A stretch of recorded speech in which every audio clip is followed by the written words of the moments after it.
안녕하세요. 천천히 걷는 것을 좋아하는 천호로입니다. 영혼을 위한 버킷리스트를 실천하고자 여러분들과 함께 천천히 걷고 있는 중입니다. 우리는 지난 시간에 영혼을 위한 버킷리스트를 실천할 수 있는 힘이 안타깝게도 우리에게 없다는 것을 배웠습니다. 현대사회가 전기와 연결되어 있어야만 정상적인 삶을 살 수 있듯이 우리의 영혼은 예수님과 연결되어 있어야만 제대로 살 수 있습니다. 왜냐하면 우리는 가지이기 때문입니다. 스스로는 열매를 맺을 수가 없어요. 참 포도나무이신 예수님께 붙어 있어야만 열매를 맺을 수가 있습니다. 그렇기 때문에 우리가 항상 체크해야 하는 것은 내가 과연 예수님과 연결되어 있는가, 그렇지 않은가입니다. 그 점검의 시작은 바로 기도예요.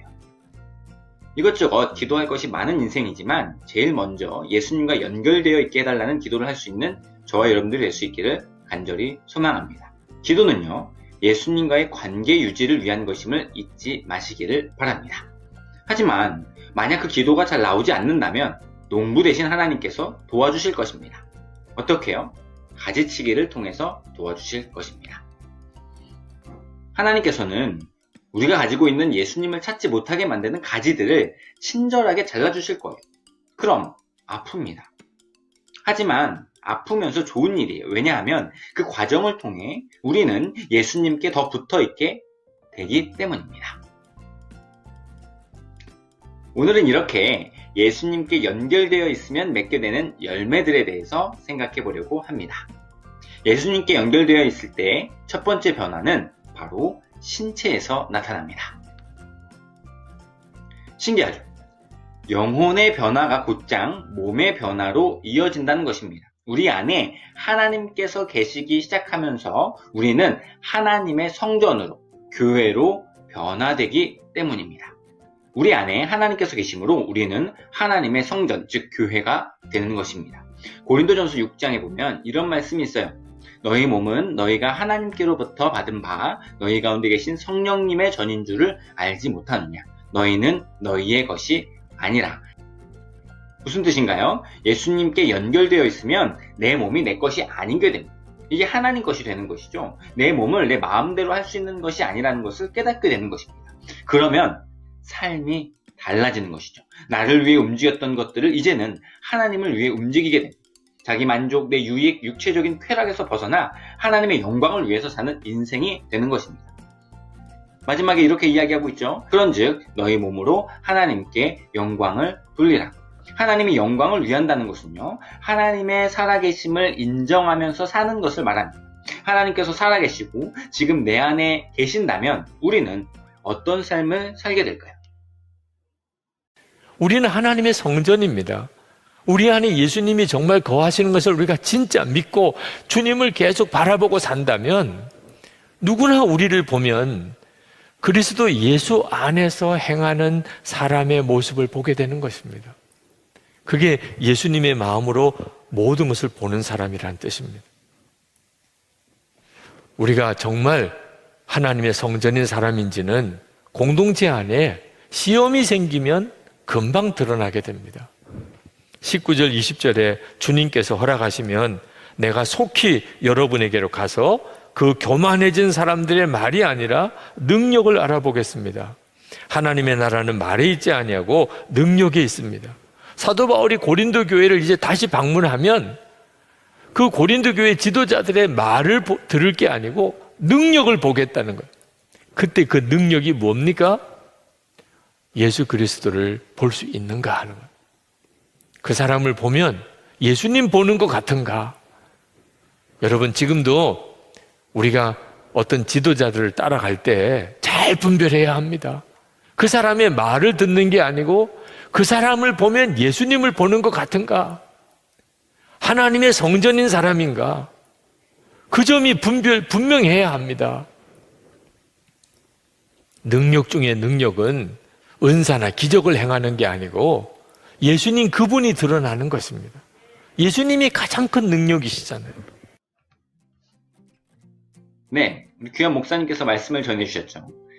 우리 안에 계신 예수님을 만나는 모든 사람들에게 보여줄 수 있는 삶, 그것이 바로 예수님께 연결되어져서 우리의 몸이, 신체가 변화되었다는 것을 보여줄 수 있는 열매가 되는 것입니다.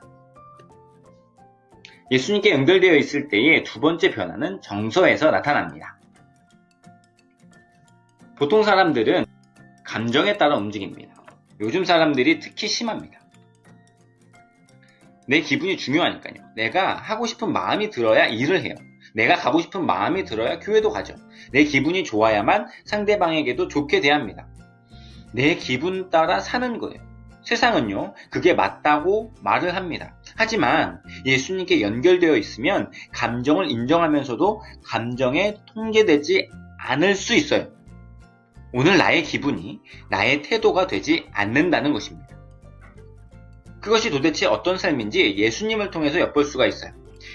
예수님께서는 십자가를 지시기 전에 잔혹한 죽음을 목전에 두고 외롭고 두렵고 떨리는 감정을 느끼셨습니다. 그렇게 그 감정을 모두 쏟아내는 눈물로 함께 기도를 하셨던 예수님은 마지막에 자신의 뜻이 아닌 하나님의 뜻이 자신의 삶에 이루어지기를 기도했습니다. 이르시되 아빠 아버지여 아버지께서는 모든 것이 가능하오니 이 잔을 내게서 옮기시옵소서. 그러나 나의 원대로 마시옵고 아버지의 원대로 하옵소서. 감정을 솔직하게 이야기할 수 있으면서도 기분대로 사는 것이 아니라 올바른 선택과 현명한 결정을 하는 힘은 바로 예수님에게서부터 나옵니다. 예수님께 연결되어 있을 때의 세 번째 변화는 바로 관계의 변화입니다. 포스트 모더니즘이라는 이야기를 많이 들었을 거예요. 극단적인 개인주의 현상을 의미합니다. 삶의 기준이 자기 자신에게 있다는 것이에요. 저마다 자기가 다 기준이라고 이야기하는 시대입니다. 코로나19 시대에도 역시 극단적인 개인주의를 보여주고 있습니다. 나만 돈 벌면 된다 이런 생각으로 마스크 대란이 일어나기도 했었고, 내가 일단 먹고 살아야 돼 라는 사재기 정신으로 식량 부족 현상을 경험하기도 했습니다. 요즘은 악성 바이러스의 전파 위험에 사로잡혀서 서로가 서로를 믿지 못하는 세상이 되어가고 있습니다. 하지만 예수님은 개인주의가 아닙니다. 예수님은 내 이웃을 내 몸과 같이 사랑하라 라고 말씀하셨습니다. 나만 살겠다고 이웃을 무시하면서 살면 내가 잘 될 것 같지만 결국은 모두가 무시당하는 사회가 됩니다. 하지만 이웃을 살리겠다고 헌신하면 나만 손해보는 것 같지만 결국은 모두가 행복한 사회가 됩니다. 우분투라는 단어 들어보신 적이 있나요? 한번 생각해 보겠습니다.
네, 여러분들은 자신을 위해서 살고 있습니까? 아니면 남을 위해서 살고 있습니까? 내가 누구를 위해서 살고 있는지를 보면 예수님께 연결되어 있는지 안 연결되어 있는지에 대한 증거가 될 것입니다.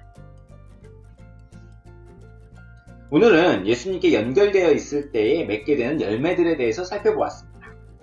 우리가 힘을 다해서 만들려고 하는 세상과 하나님께서 원래 만들어 놓으신 세상, 어떤 것이 더 좋은 세상일까요? 우리의 힘으로 뭔가 좋은 것을 만들려고 한다면 그것은 아주 부족한 것이 될 것입니다. 예수님께 연결되어 있을 때에 우리가 그 예수님의 힘으로 세상을 원래의 모습대로 회복시켜 나갈 수 있는 저와 여러분들이 될 수 있기를 주님의 이름으로 간절히 소망합니다. 지금까지 천천히 걷는 것을 좋아하는 천로로였습니다.